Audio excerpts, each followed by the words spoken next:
মুস্তাফিজের ইস্যুতে বিসিবিকে ধুয়ে দিলেন ভারতের ধারাভাষ্যকার ও ক্রিকেট বিশ্লেষক আকাশ চোপড়া।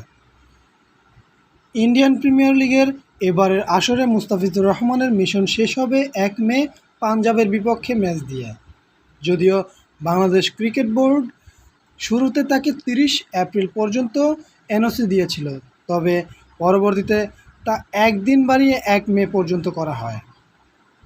এতে পাঞ্জাবের বিপক্ষে ম্যাচ শেষে ২ মে বাংলাদেশে ফিরবেন মুস্তাফিজ। দেশে ফিরেই জিম্বাবুয়ের বিপক্ষে মাঠে নামবেন দ্য ফিজ। তাই আইপিএলের পুরো আসরের জন্য মুস্তাফিজকে এনওসি দেয়নি বোর্ড। আগামী ৩ মে থেকে ঘরের মাঠে রোডেশিয়ানদের বিপক্ষে ৫ ম্যাচের টি-২০ সিরিজ খেলবে বাংলাদেশ।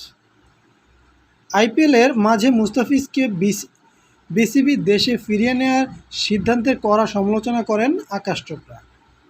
এই ভারতীয় ধারাভাষ্যকার ও ক্রিকেট বিশ্লেষক বলেন, যে ভালো করছে তাকে ভালো করতে দাও, সামনে বড় নিলাম, মুস্তাফিজের অনেক টাকা কামানোর সুযোগ রয়েছে। বাংলাদেশের মনে হয় মুস্তাফিজের ওয়ার্কলোড ম্যানেজমেন্ট না হলে বাংলাদেশ বিশ্বকাপ উঁচিয়ে ধরতে পারবেন না।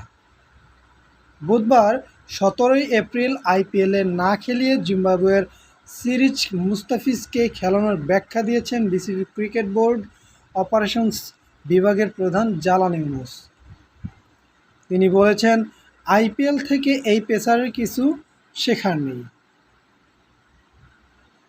জালালের এমন মন্তব্যের সমালোচনা করে আকাশ বলেন, বাংলাদেশ তো বলছে তার কোনো উপকার হচ্ছে না, তার ওয়ার্কলোড ম্যানেজমেন্ট হচ্ছে না, তাই তাকে ফিরিয়ে নিয়ে যাও।